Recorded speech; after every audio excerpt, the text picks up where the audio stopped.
what happens in Vegas stays in Vegas unless we talking about the NBA Cup, and that's exactly what I'm here to do. Quarterfinals are set, man. The Elite Eight, if you will. It's kind of a surprise to see who's remaining and who's not here.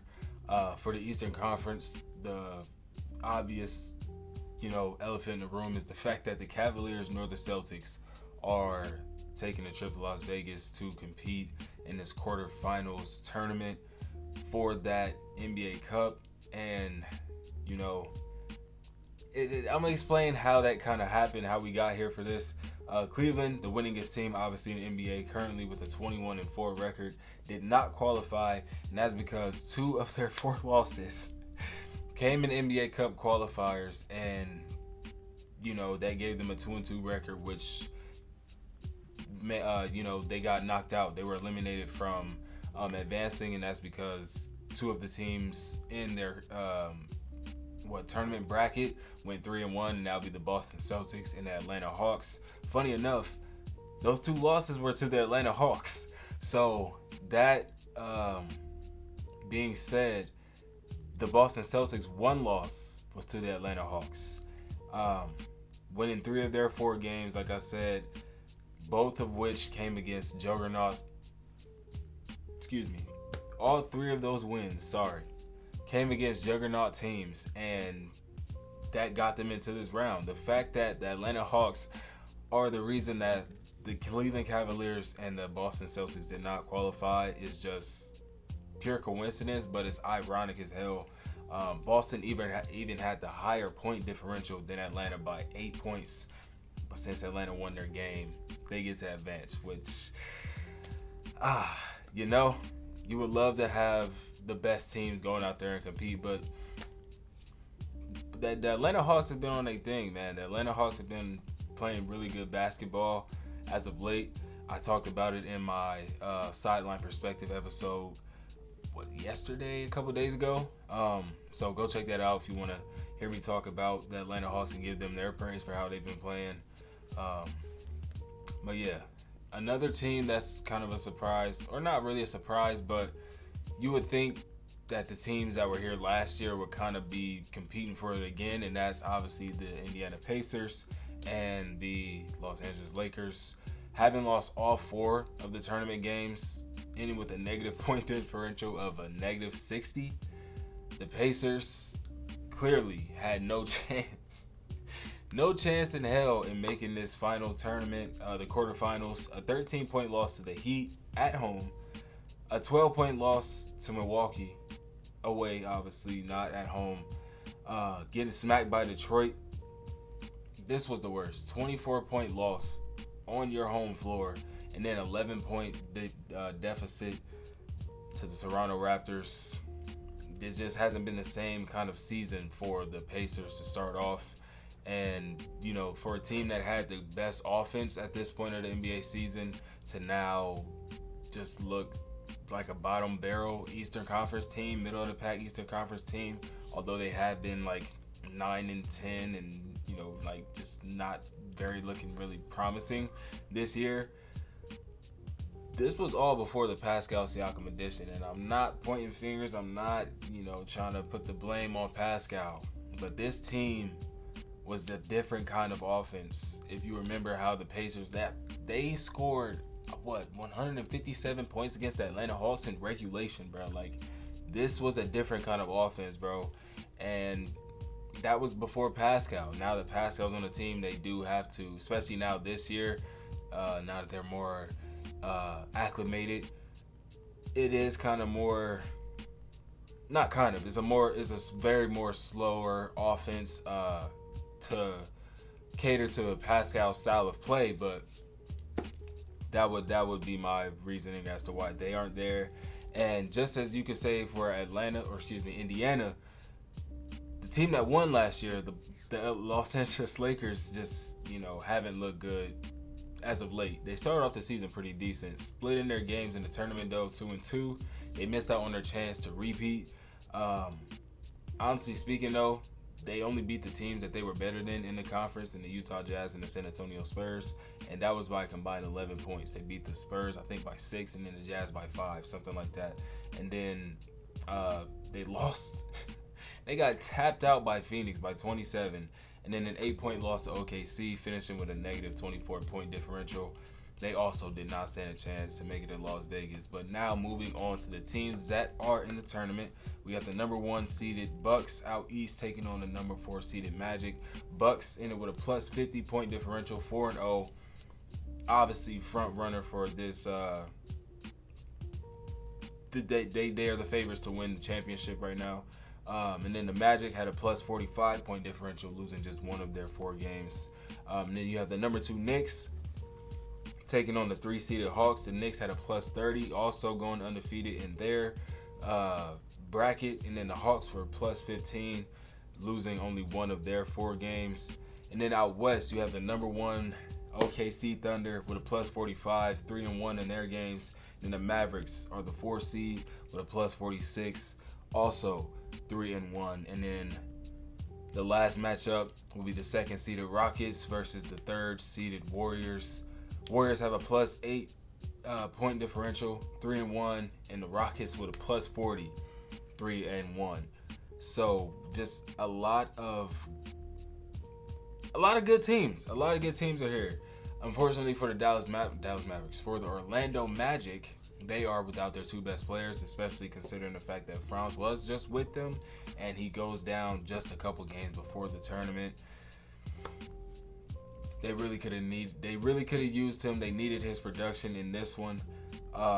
Surprisingly though, these 2 teams have not seen each other in the 23 or 25 games that they played this year, which is kind of, like I said, surprising considering they're Eastern Conference teams. So it's kind of hard to predicate how this game would go and predict who could win based off of a matchup of last season, because 1, they're missing Paolo and Franz, and 2, this is not the same Orlando Magic team. This is not the same Milwaukee Bucks team. So I can't go off of last season and try to be like, oh well, they played them this way, and that's nah.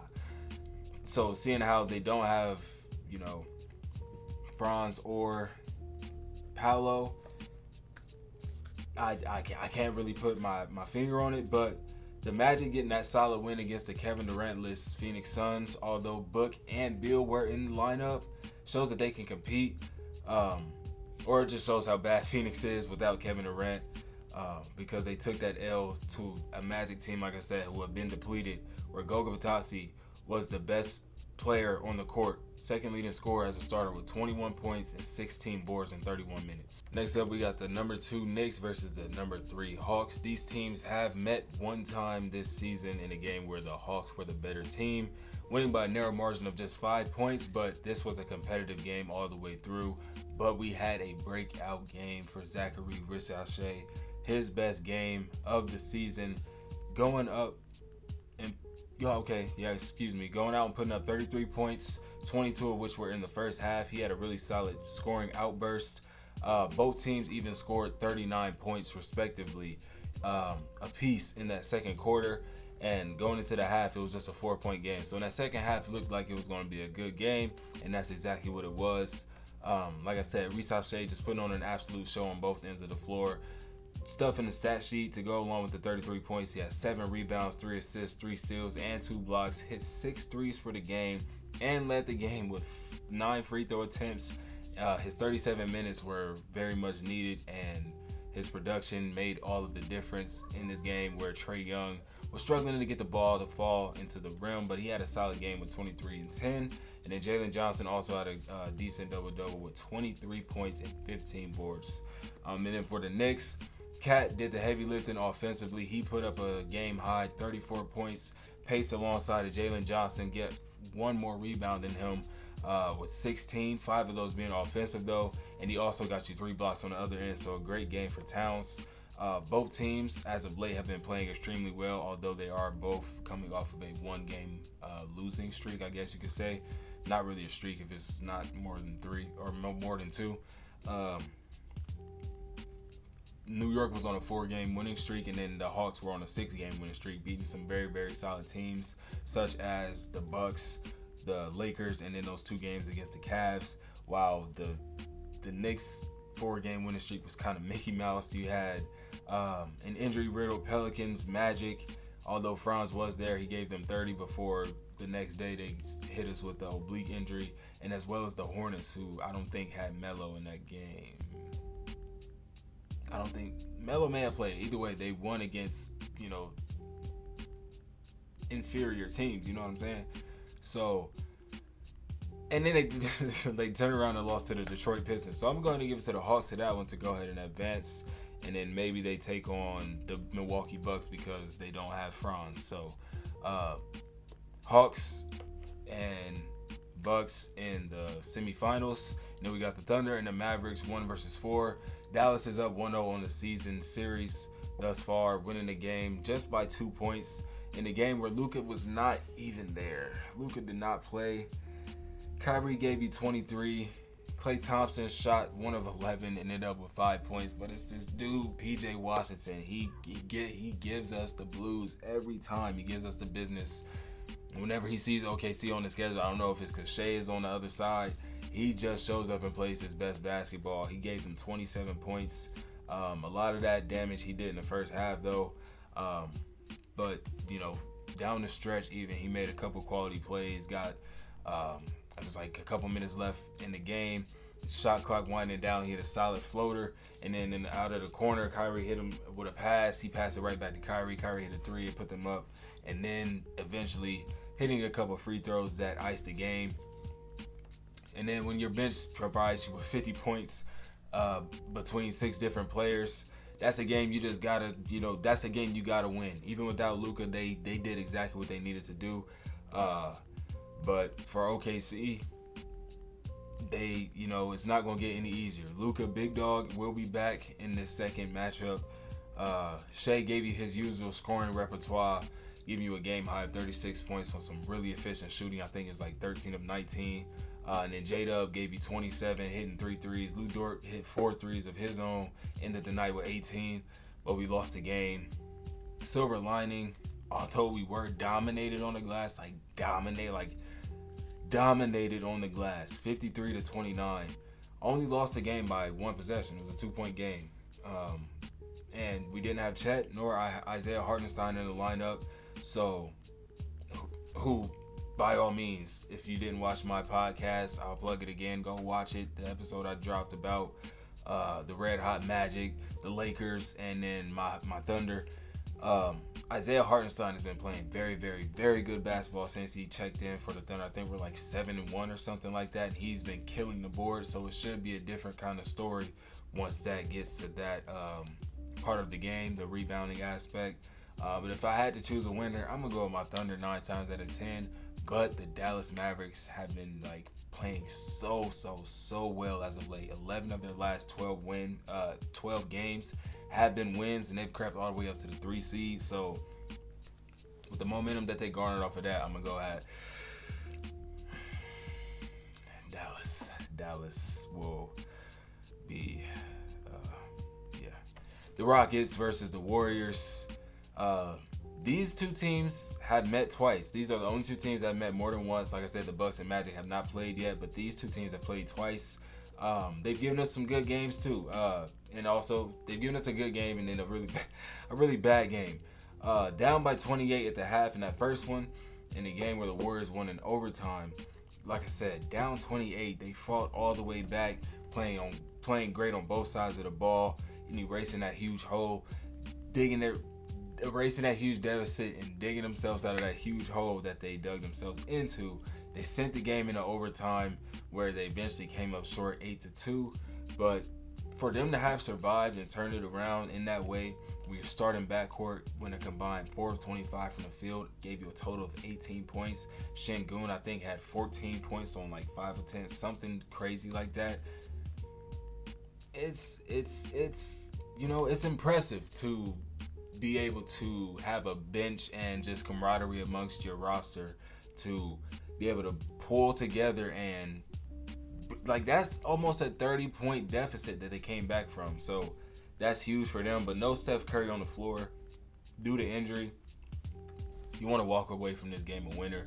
But when Buddy Hield is coming off the bench, essentially giving you Stephen Curry's production from behind the 3-point line, hitting 6 threes, 27 points, and then Kuminga also had a good game with 23 off the bench. It just wasn't their night. And then in the second matchup, once more, no Stephen Curry, but Kuminga was in the starting lineup, gave you a career high scoring outburst of 33 points.